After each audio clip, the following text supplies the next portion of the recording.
Merhaba arkadaşlar, Peri Örgü Evi YouTube kanalıma hoş geldiniz. Ben Eriş Pembe. Sizlerle bir bere çalışması yapacağız.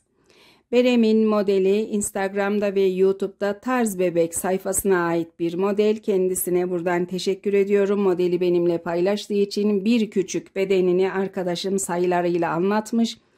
Ayşe Karataş isimli arkadaşımız da tüm model tarifini istediği için kendisinden izin alarak yeniden anlatım yaptım.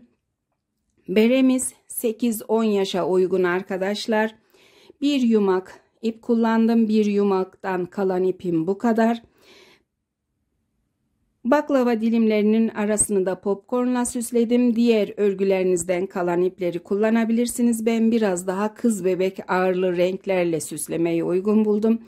Bir de pompon yapıp tamamladım beremi. 2 ters 2 düz lastikle başladıktan sonra baklava diliminin kurulumunu ve sıralarını tam anlatım yaptım. Oldukça güzel bir örgü oldu. Çok beğenerek ördüm ben. Bu kısımdan dikişli, isterseniz tek parçada örebilirsiniz ama ben dikişli yapmayı tercih ettim. Yapacak tüm arkadaşlara kolay gelsin diyorum. Hep birlikte başlayalım. Kanalıma abone olup beni desteklemeyi, yorum yapmayı unutmayın arkadaşlar. Örgümüze başlıyoruz arkadaşlar. Baklava dilimi modeliyle bere çalışması yapacağız. Malzemelerimiz: bir yumak ana renk için ipimiz var. Bu ipimin markası Himalaya marka, anti peeling bir ip. 100 gram, 250 metre. Benimle aynı renkte örmek isteyenler için renk No 697 681. Süslemek için popcornları içinde diğer örgülerinizden kalan minik ipleri kullanabilirsiniz. Sarı, kırmızı ve mor renk kullanacağım ben. Şişimizde 3 numara misinalı şişle çalışacağım. Eli sıkı olan arkadaşlar 3,5 numara kullanabilir. Eli bol olanlar benim gibi 3 numara ile çalışabilir. Lastik kısmını tamamladığımda mezura ile ölçü vereceğim size. Şişimize başlangıç olarak 130 ilmek atacağız. 2 ters 2 düz ilmekle öreceğiz. Daha sonra modelimizin denk gelmesi için bir ilmek kesip 129 ilmekle de modelli kısmı öreceğiz. Şişme ilmeklerimi atıp hazırladım ben. Kenar ilmeğimi örüyorum. Daha sonra 2 ilmek ters örüyorum. Devamında 2 ilmek düz örüyorum. Tekrar 2 ilmek ters öreceğim. Yeniden 2 düz ilmek, 2 tane ters ilmek.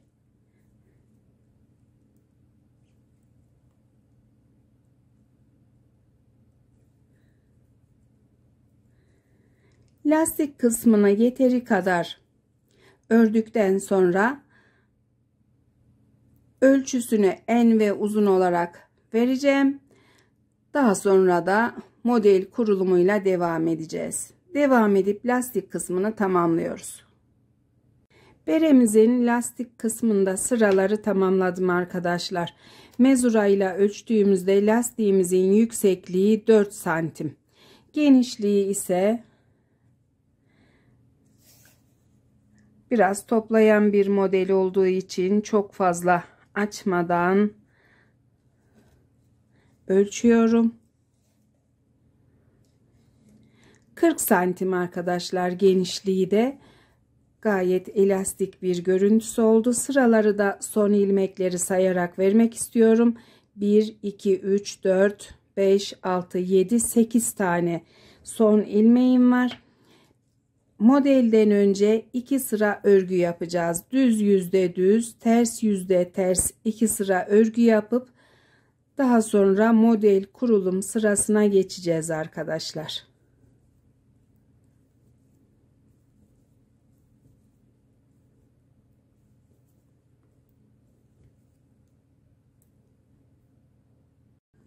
Tamamladık arkadaşlar 2 sıra örgüyü. Şimdi modelimizin kurulumuna başlıyoruz. Modelimizin ilmek sayıları 5 ilmek ve 13 ilmeğin katlarından oluşacak. Sağ yönde baklavamızın sağ yöne açılan tarafı için 2, 4, 6 ilmek ters örüp bir ilmeği baklavanın içine kaydırarak başlayacağız. Tüm sırayı anlatmaya çalışacağım. Kenar ilmeğimi örüyorum. Kenar ilmeğimden sonra 6 ilmek ters öreceğim. 1, 2, 3, 4, 5, 6 ilmek. Kenar ilmeğimle birlikte 7 ilmeğim var sağ yöndeki şişimde. Sol yöndeki şişimden 3 ilmeği örmeden şişime alıyorum. İlk ilmeğimi baklava modeli için bu 2 ilmeğimin önüne yerleştireceğim, kaydıracağım, kaydırdım. Tekrar diğer ilmekleri de şişime takıp ikisini de baklavamızın çerçevesi için düz örüyorum. Kaydırdığım ilmeği pirinç örgü için ters örüyorum. Bir ilmek daha pirinç örgü için düz örüyorum. Daha sonra 2 ilmeği şişime örmeden sağ yöndeki şişime alıp sol yönden bir ilmeği ters örerek pirinç örgümün ilmeklerine dahil ediyorum. 2 ilmeği sol yöndeki şişime tekrar takıyorum. Baklava çerçevesinin sol yöndeki ilmekleri bunlar. İkisini de düz örüyorum. Bu kısımda 2, 4, 7 tane ilmeğimiz oldu. Bir tane bu yönden, bir tane bu yönden ilmek kaydırdık. Şimdi ters ilmeklerimizi örüyoruz. 11 tane ters ilmek öreceğiz. 1, 2, 3, 4, 5, 6, 7, 8, 9, 10, 11 ilmek. 13 ilmek olarak saydık, hesapladık ama bir tanesini bu yöne, bir tanesini de buradaki baklava diliminin içine kaydırdığımızda 11 tane ters ilmeğimiz örülecek. Yine 3 tane ilmeği örmeden sağ yöndeki şişime alıp ilk sıradaki ilmeği bu 2 ilmeğin sol yönüne aldım.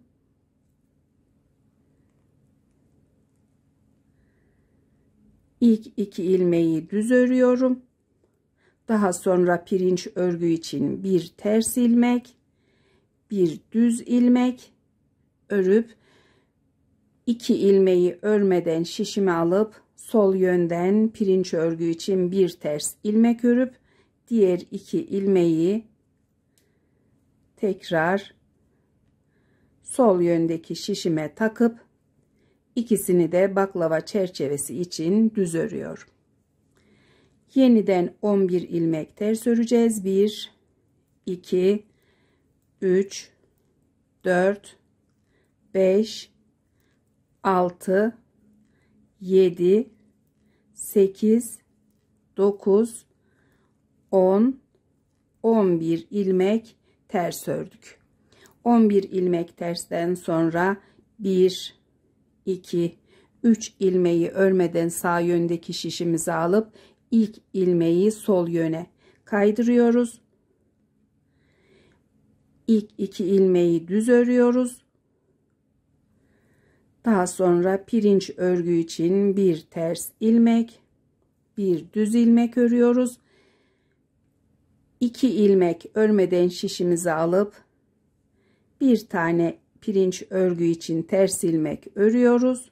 Daha sonra örülmeyen ilmekleri sol yöndeki şişe takıp ikisini de düz örüyoruz. Yeniden 11 ilmek ters öreceğiz. 1, 2, 3, 4,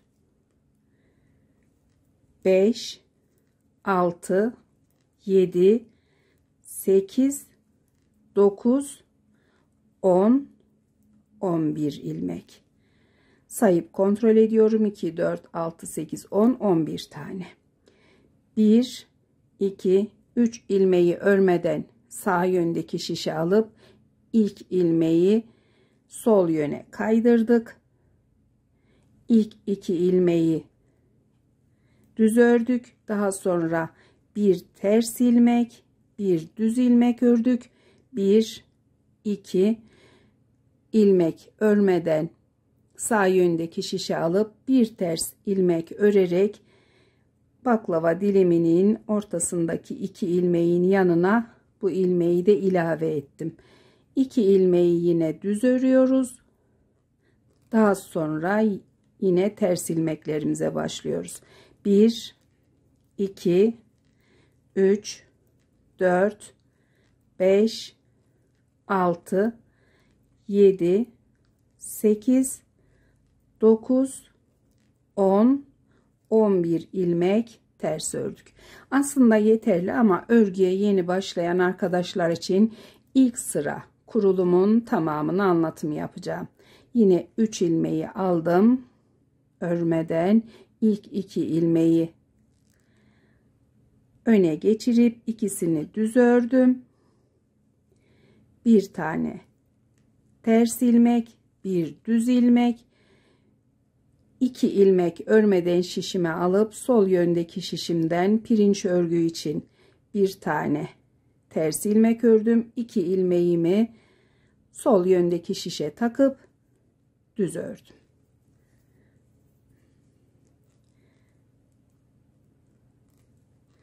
Bir, 2, 3, 4, 5, 6, 7, 8, 9, 10, 11 ilmek ters ördük. Yine 1, 2, 3 ilmeği örmeden şişimize aldık. İlk ilmeği sol yöne kaydırıp 2 ilmeğimizi düz örüyoruz. Daha sonra bir tane ters ilmek, bir düz ilmek örüp 2 ilmeği örmeden şişimizi alıp sol yönden bir tane ters ilmek örüp pirinç örgüye dahil ediyoruz. Bu 2 ilmeğimizi de düz ördük. 1, 2, 3, 4, 5, 6, 7, 8, 9, 10, 11 ilmek ters ördük. 2, 4, 6, 8, 10, 11 tane. 1, 2, 3 ilmeği şişimize aldık. İlk ilmeği sol yöne kaydırdık. 2 ilmeğimizi taktık. 1, 2 ilmek düz ördükten sonra pirinç örgü için bir ters ilmek, bir düz ilmek ördük. 2 ilmeği örmeden şişimizi alıp sol yönden bir ters ilmek daha ördük. 2 ilmeğimizi sol yöndeki şişe takıp düz örüyoruz. Kalan 2, 4, 6, 7 tane ilmeğimi örüyorum. 1, 2, 3, 4, 5. Bir tane ilmek fazlamız vardı arkadaşlar. Kurulumun eşit olması için bir ilmek kesecektik. Sıra sonunda bu bir ilmeğimi de kesiyorum. Hatta son ilmekle keseceğim belli olmaması için.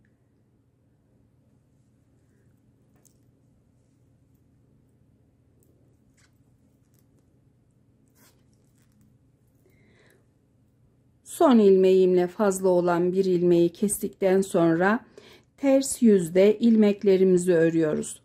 Bu kısımdaki 6 tane ilmeğimiz düz örülecek. 1, 2, 3, 4, 5, 6 ilmek. Kenar ilmeği ile birlikte 7 ilmek. Daha sonra 2 tane ters ilmeğimiz var. Pirinç örgüleri de gelişine öreceğiz arkadaşlar.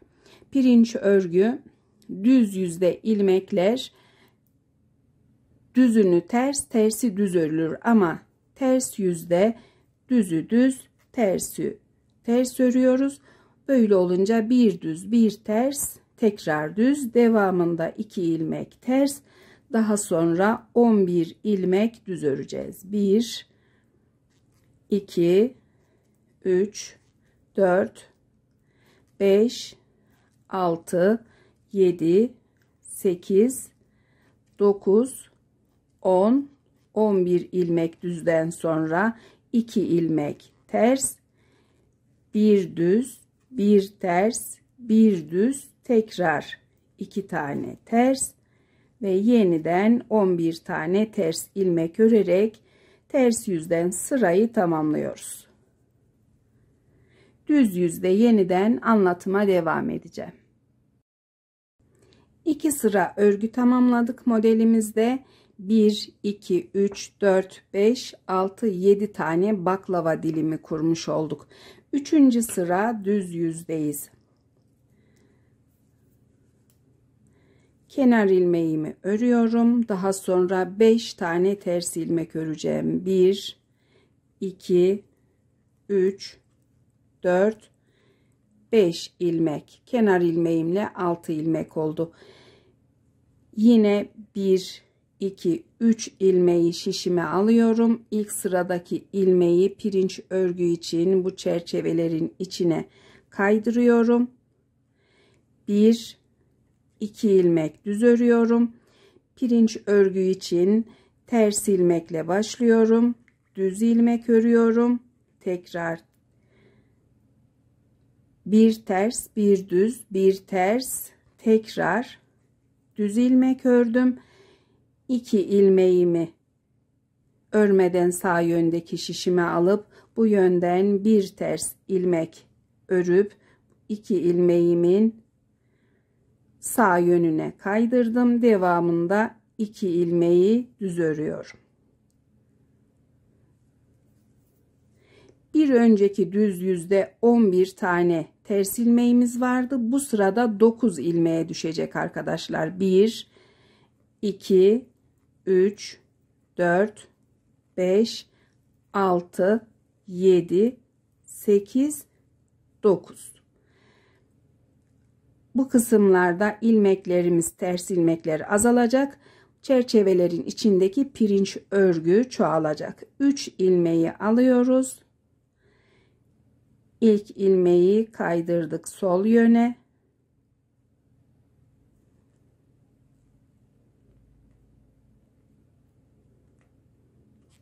Bir, 2 ilmek düz ördük.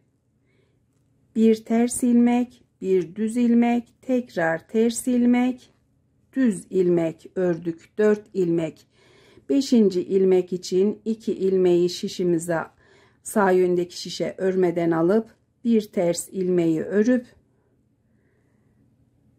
pirinç örgüye ilave edip 2 düz ilmeğimizi örüyoruz. Yeniden 1, 2, 3, 4, 5, 6, 7, 8, 9 ilmek ters ördüm.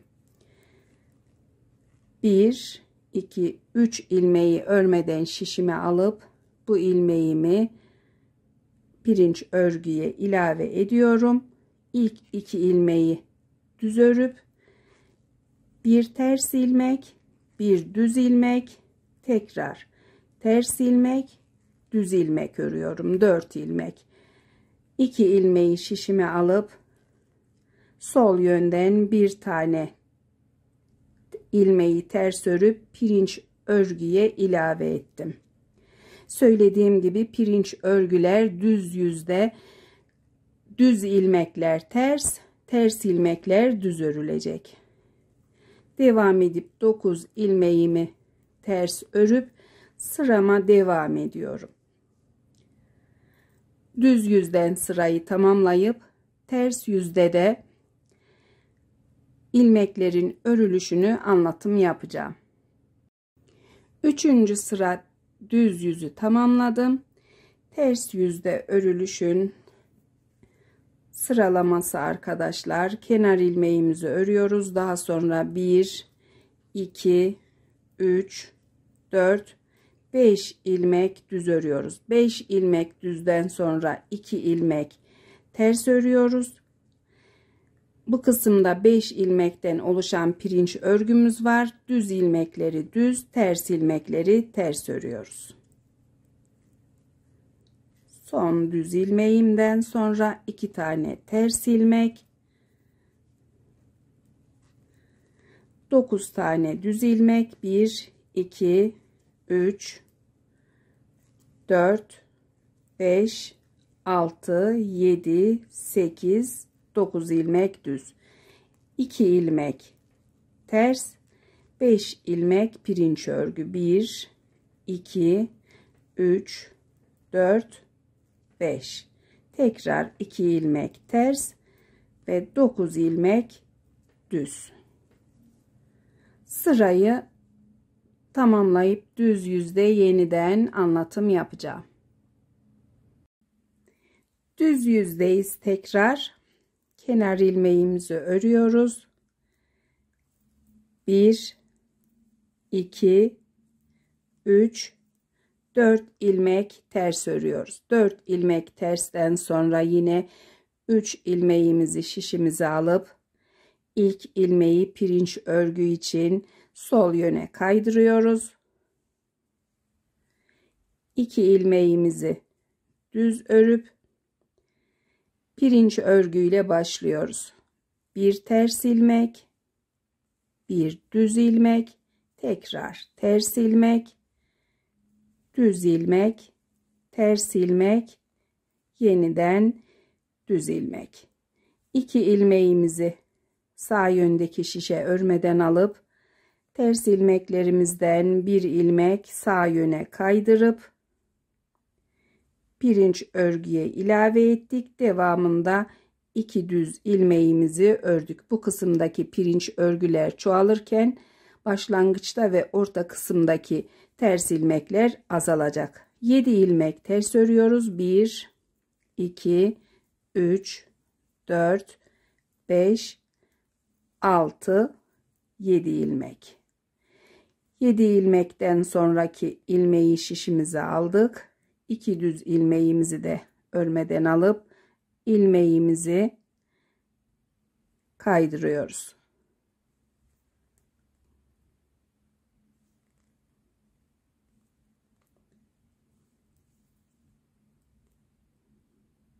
Düzgün takılmadı ilmeğim. 1, 2 düz ilmek, daha sonra pirinç örgüye başlıyoruz. Bir tane ters, bir tane düz, tekrar ters ilmek. Ters ilmeklerin sırası çoğalan düz ilmeklerin üzerine geldiğine dikkat edin arkadaşlar. Tekrar bir düz ilmekle pirinç örgüyü tamamladıktan sonra 2 ilmeği şişimize alıp sol yönden bir ilmeği pirinç örgüye ilave edip sağ yöne kaydırdık. 2 ilmeğimizi düz ördük. Yeniden 1, 2, 3, 4, 5, 6, 7 ilmek ters ördük. 1, 2, 3 ilmek şişimize alıp ilmeklerimizin tekrar sol yöndeki şişe taktık. İlmeklerimizi 2 düz örgü, pirinç örgü için bir ters, bir düz, bir ters, bir düz, tekrar ters ilmek ve düz ilmek. 2 ilmeği şişimize alıp bir ters ilmek örüp pirinç örgüye ilave ettik. Devamındaki 2 ilmeğimizi düz ördük. Sırayı tamamlıyorum.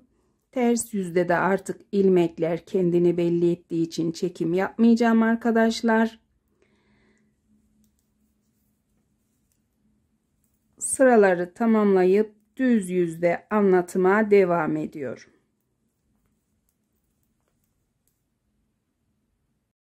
Yeniden düz yüzdeyiz arkadaşlar. Kenar ilmeğimizi örüyoruz. Devamında 1, 2, 3 ilmek ters ördük. 3 ilmeği örmeden sağ yöndeki şişimize alıp yine ilk sıradaki ilmeği sol yöne kaydırıp diğer 2 ilmeğimizi şişimize takıp düz örüyoruz. Kaydırdığımız ilmeği ters ilmek örerek başlayıp diğer ilmekleri de bir ters bir düz örerek pirinç örgü yapıyoruz. Son olarak kalan bu 2 ilmekten önceki ilmeği düz ördüm. 2 ilmeği şişime örmeden aldım. Bu kısımdaki ters ilmeklerimden bir ilmeği ters örerek pirinç örgüye dahil ettim. Pirinç örgü sayısı arkadaşlar 2, 4, 6, 8, 9 tane oldu. 2 düz ilmek örüyoruz. Daha sonra 1, 2, 3, 4, 5 ilmek ters örüyoruz. Yine 3 ilmeği şişimize alıp bu bir tane ilmeği sola kaydırıp yine pirinç örgüye çevireceğiz. 2 düz ilmeği ördük. Kaydırdığımız ilmeği ters ördük. Diğer ilmeği düz, daha sonra ters, tekrar düz, yine ters ilmek, düz ilmek, ters ilmek ve düz ilmek. 2 ilmeği örmeden sağ yöndeki şişimi alıp ters ilmeklerden bir tane örüp yine bu kısımdaki pirinç örgüye dahil ettim. 2 ilmeğimi düz ördüm. 1, 2, 3, 4, 5 ilmek ters ördüm. 2 modelin tamamını tarif ettim. Sırayı aynı şekilde örerek tamamlıyorum. Ters yüzden de ilmeklerimi, bu kısımdaki ilmekleri düz, çerçeve olan ikişer ilmekleri ters, diğer pirinç örgüyü de bir ters bir düz örerek ters yüzden sırayı tamamlayıp düz yüzde yine anlatıma devam edeceğim.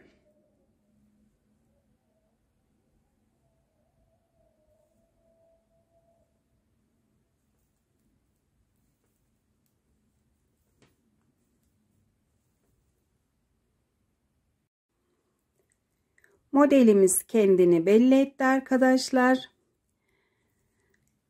2 sıra daha örgümüz kaldı. Düz yüzden ve ters yüzden 2 sıra örgüyü tamamladıktan sonra da baklava dilimlerimizi kapatmaya başlayacağız. Kenar ilmeğimizi örüyoruz. 1, 2 ilmek ters örüyoruz. 2 ilmek tersten sonra 1, 2, 3 ilmeği şişimize aldık. İlk ilmeği sola kaydırdık. Diğer 2 ilmeği şişimize takıp düz ördük. Baklava diliminde bu 2 ilmekleri bir tanesini sağa doğru bir tanesini sola doğru açarken her zaman bu kısımlardan pirinç örgülere bir ilmek sağ yönden bir ilmek sol yönden ilmek kaydırıyoruz. Ters ilmekle başlıyorum yine pirinç örgüye. Düz ilmek, ters ilmek, düz, ters, tekrar düz ilmek, yeniden ters ilmek, bir tane düz, ters ilmek ve düz ilmek. 2 tane düz ilmeğime gelince ikisini de örmeden sağ yöndeki şişime aldım. 1 ilmek ters örüp pirinç örgü ilmeklerine ilave ettim. Sayıyoruz ilmeklerimizi, pirinç örgü ilmeklerini. Buradaki çerçevedeki 2 ilmekten sonra sayacağız. 2, 4, 6, 8, 10, 11 ilmeğimiz oldu. 1, 2 ilmek düz ördük. 1, 2, 3 ilmek ters örüyoruz. Yeniden 3 ilmeği şişimize alıp birinci ilmeği sol yöne kaydırdık. 2 ilmeğimizi düz ördük. Ters ilmekle başlayıp ilmeklerimizi örüyoruz.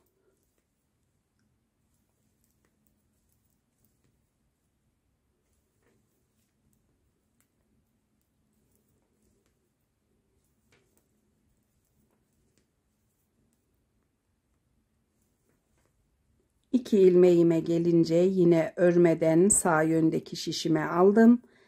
5 tane ters ilmeğin bir tanesini ters örerek sağ yöne kaydırdım. 2 ilmeği düz ördüm. Tekrar 1, 2, 3 ilmek ters örüp 3. baklava modelinde de aynı işlemi yapmaya başlıyorum. Sırayı tamamlıyorum. Ters yüzden de sıramı örüp düz yüzde baklavaları içe doğru kapatmaya başlayacağız. Modelimizin ilk aşamasını tamamladık arkadaşlar. Şimdi sağ ve sol yöndeki çerçeveleri içe doğru kapatmaya başlayacağız. Kenar ilmeğimi örüyorum. Devamında 1, 2 ilmek ters örüp 2 düz ilmeğimi örmeden sağ yöndeki şişime alıp bu kısımdaki pirinç örgülerden 1 ilmek ters örerek sağ yöne kaydıracağız.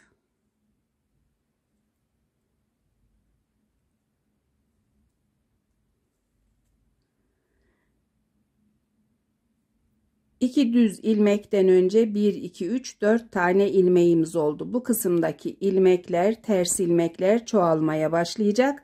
Pirinç örgüler azalacak arkadaşlar. 1, 2 ilmek düz örüyorum.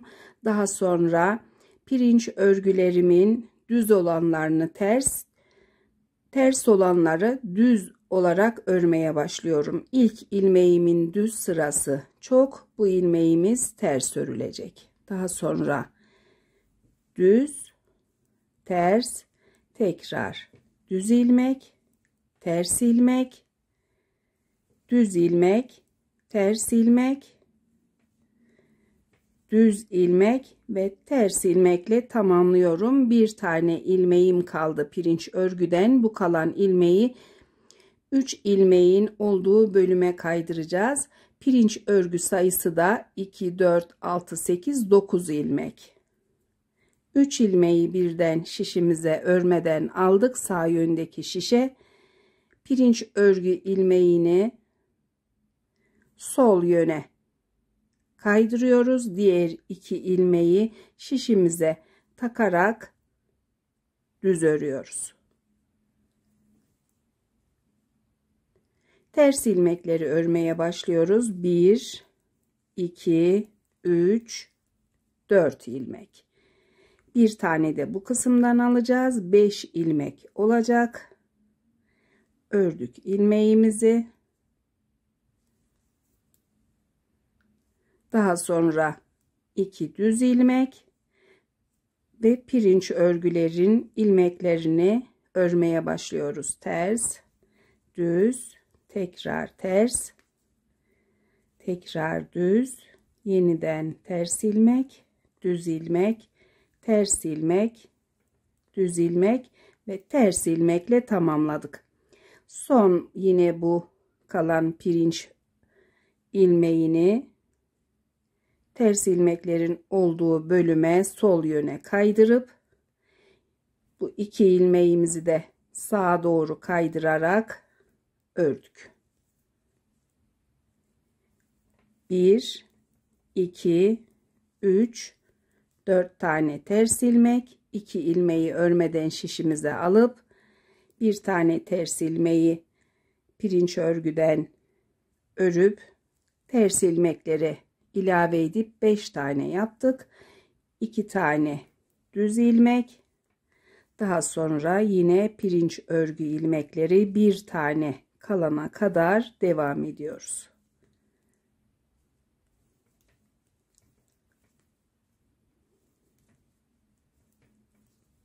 İki düzden önce bir tane ters ilmek kaldığında üçünü birden şişimize alıp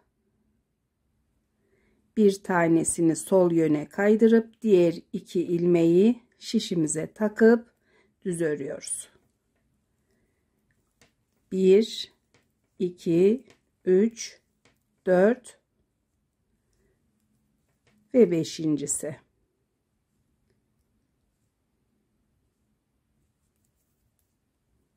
İki düz ilmek ve devamında pirinç ilmekler. Düz yüzden sıramı tamamlıyorum. Ters yüzde ilmeklerin örülüşünü anlatıyorum. Tamamladık düz yüzde sıramızı. Ters yüzdeyiz.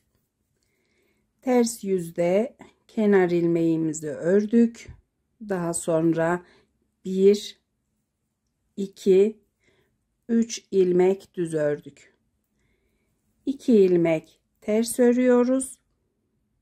Daha sonra pirinç örgü ilmeklerini düzü düz, tersi ters örerek devam ediyoruz. 9 ilmeğimiz var pirinç örgüde. 9 ilmeği tamamladıktan sonra yine 2 tane ters ilmeğimiz. 1 2 3 4 5 tane düz ilmeğimiz, tekrar 2 tane ters ilmeğimiz, 1 2 3 4 5 6 7 8 9 tane pirinç örgü ilmeğimiz. Yine 2 ters ilmek, 1 2 3 4 5 tane düz, 2 tane ters ilmek.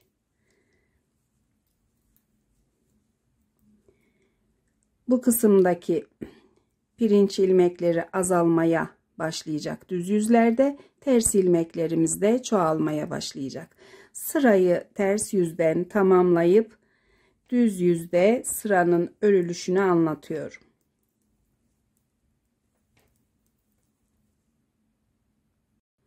Düz yüzdeyiz arkadaşlar. Kenar ilmeğimizi örüyoruz. 1 2 3 ilmek de ters ördük. 3 ilmek tersten sonra 2 ilmeği şişimize örmeden alıp bu kısımdan bir tane ters ilmek örüp sağ yöne kaydırıyoruz. 2 ilmeğimizi düz örüp daha sonra sıradaki düz sırası çok olan ilmeği ters örüp pirinç örgünün örülüşüne başlıyoruz. Bir önceki düz sırada 8 tane pirinç ilmeğimiz vardı.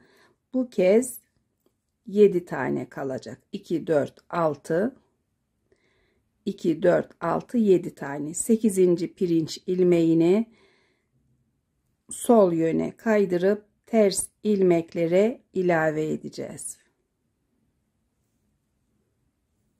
2 ilmeği düz ördük. Kaydırdığımız bu ilmeğimizi ters örüyoruz. 1 2 3 4 5 6 tane ters ilmek ördük. 2 düz ilmeği örmeden alıp 7. ilmeği ters örüp bu kısımdaki ters ilmeklere ilave ettik. Yine 2 düz ilmek, Daha sonra pirinç örgü ilmeklerini düzleri ters, tersleri düz örüyoruz. Bir tane kalana kadar devam ediyoruz. Bir tane kalınca 3 ilmeği şişimize örmeden alıp bu ilmeğimizi sol yöne kaydırıp yine çerçevelerimizi 2 ilmeği örüp sağa kaydırıyoruz. Bu kısımdan sola, bu kısımdan sağa kayacak. Devam edip yine ters ilmekleri örmeye başlıyorum.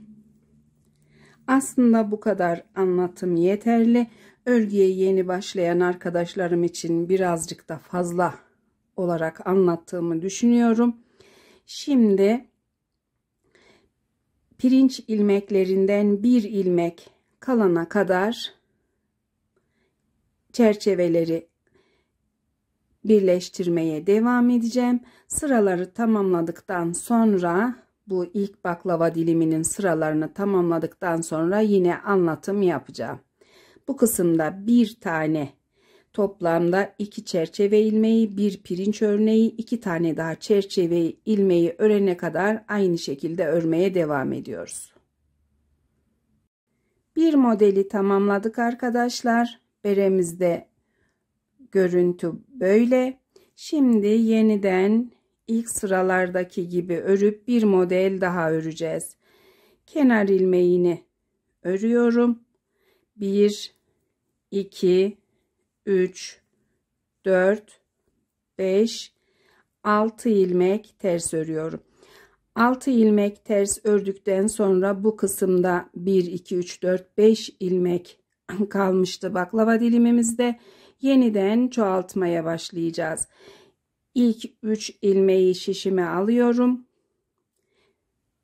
Bu kısımdan bir ters ilmeği baklava modelinin içine kaydırarak pirinç örgüye dahil edeceğim. İlk 2 ilmeği düz örüyorum. Daha sonra bir ters, bir düz ilmek örüyorum. Diğer yönden 2 ilmeği şişime alıp örmeden bu kısımdaki ters ilmeklerden bir tane ters ilmek örüp yine bu kısımdaki pirinç örgüye dahil ettim. İlk sıra kurulumun aynısı arkadaşlar bu sıramız. 2 düz ilmekten sonra bir tane ters ilmek ördüm. 1 2 3 4 5 6 7 8 9 10 11 ters ilmeği tamamladıktan sonra 12. ilmeğimizi sol yöne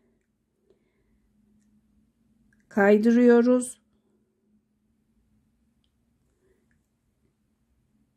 2 ilmeği şişime takıp düz örüyorum.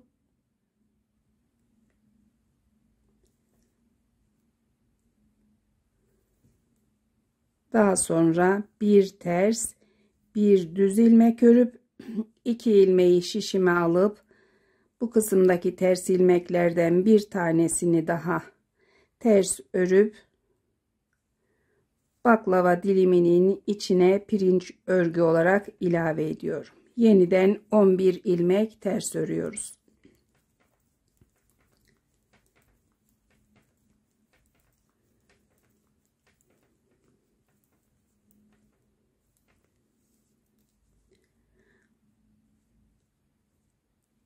Bu sıraları da takip ederek ikinci modeli tamamlayacağız.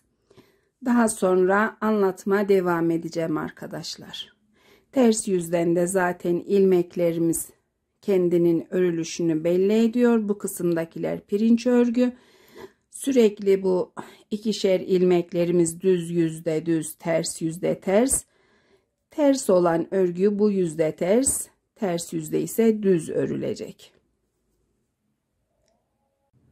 Beremizdeki modelli kısmı tamamladık arkadaşlar. İkinci baklava dilimini kapattıktan sonra bu kısımda 5 tane ilmeğimiz kaldı. Diğer ilmeklerimiz de ters ilmek. Şimdi yeniden başlangıçtaki gibi 2 ters 2 düz örgüyle biraz örgü yapacağız. İlmek sayımız 129 ilmek olduğu için 2 ters 2 düz örgüye denk gelmesi için bir ilmek daha keseceğiz. Keseceğim ilmeği hemen örgünün başında keseceğim arkadaşlar.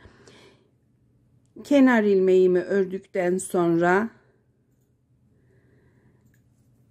bir ters ilmek örüyorum, bir ters ilmek daha örüyorum. Devamında 2 tane düz ilmek örüyorum.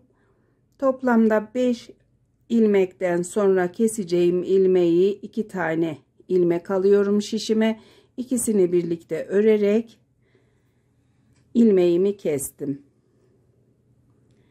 Devam edip diğer ilmekleri 2 ters 2 düz olarak öreceğim. Sıralarımı tamamladığımda size santim ve sıra olarak ölçü vereceğim.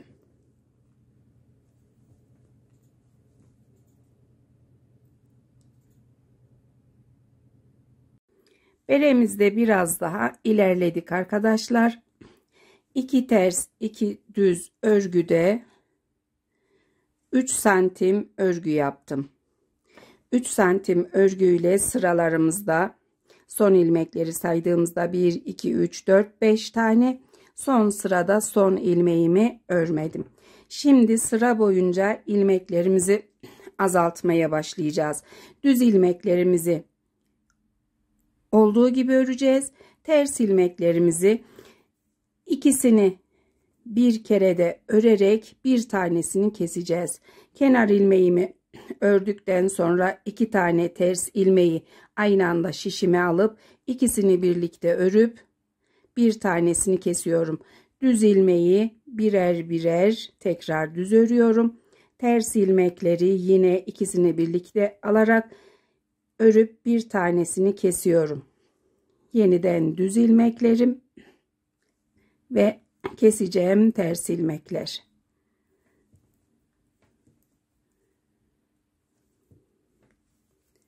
Sıra boyunca ters ilmekleri keserek ilerliyoruz.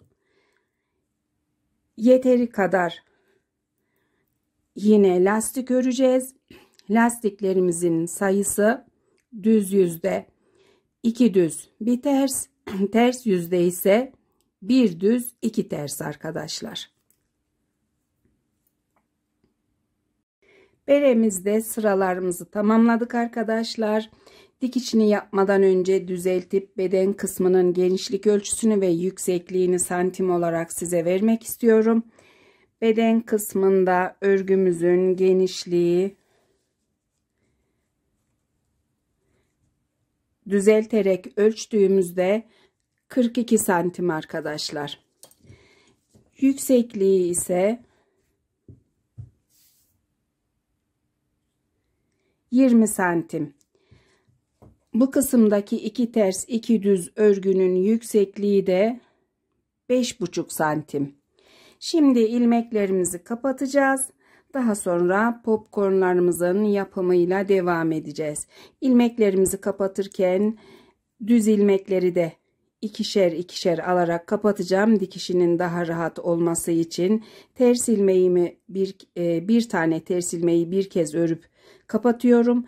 Düz ilmeklerin 2 tanesini aynı anda tığıma alıp düz örüp kapatıyorum. Tekrar bir tane ters ilmek, yeniden 2 düz ilmeği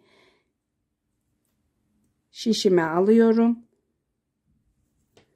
Tığıma daha doğrusu ikisini birlikte örüp kapatıyorum. Bir ters ilmek daha, yeniden 2 düz ilmek. Sıra boyunca aynı işleme devam ediyorum. Popcornlarımın birazını yaptım arkadaşlar. Bir tanesini de anlatım için bıraktım. Popcornlar için kırmızı, mor, gri, pembe renkler kullandım ben ve sarı. Şimdi size sarı renkli anlatım yapacağım. Son bu kısma bir tane popcorn yapacağız. 3 ilmeğimizin bir tanesini hesaplayarak tığımızı takıyoruz.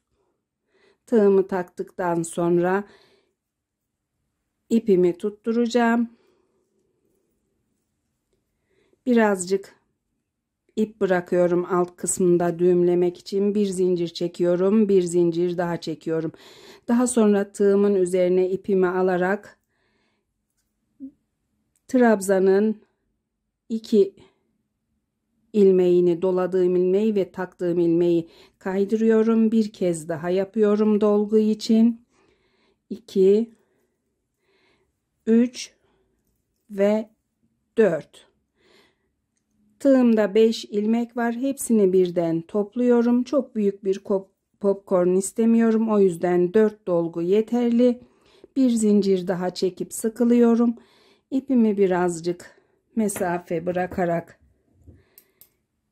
kesiyorum. Tığımla iplerimi ters yüze alacağım.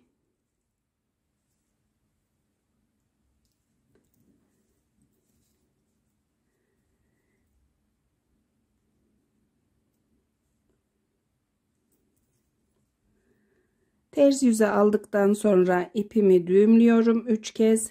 Sıkılıyorum popcornumu.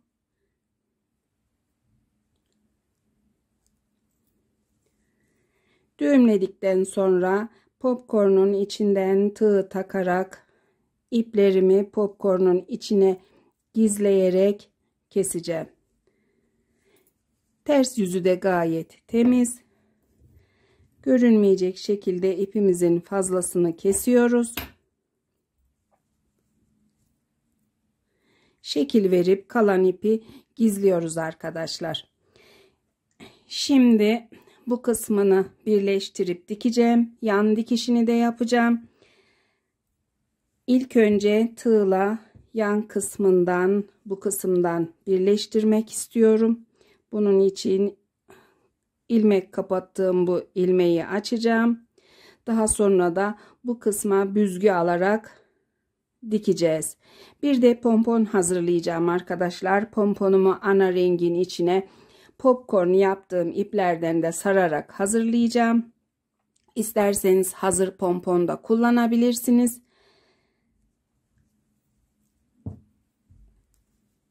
İlmeğimizi açıyoruz. Çok fazla düğüm olmaması için açtım ilmeği. Karşı yönden tığımı takıyorum. Son ilmeklerden.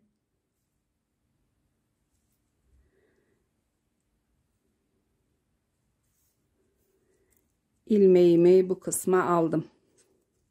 Daha sonra son ilmeklerden tığımı takarak beremin dikişini yapıyorum. İsterseniz iğneyle de dikebilirsiniz. İsterseniz benim gibi tığla yapabilirsiniz arkadaşlar.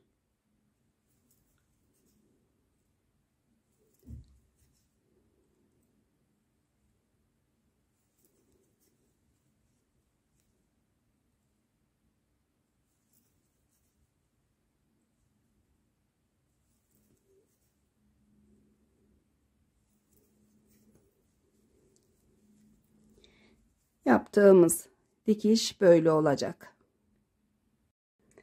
Tamamladım yan dikişini arkadaşlar. Dikişlerin üzerine bir gri bir de pembe popcorn daha yaptım. İğnemi hazırladım. İpimi taktım. Bir düğüm atıyorum ipime. Daha sonra tepe kısmını birleştirmek için yarımşar santim arayla iğnemi tel dikişi şeklinde yapmaya başlıyorum.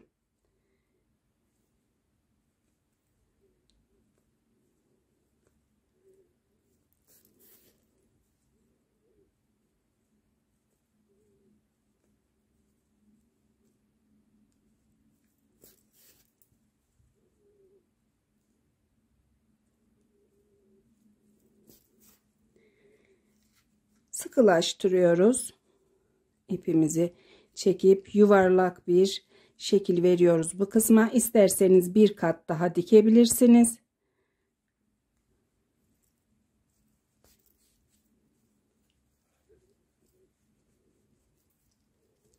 Karşılıklı dikiyorum. Açılmayacak şekilde. Pomponun altında kalacağı için çok da önemli değil bu kısımdaki dikiş. Ama iğnemiz takıldı.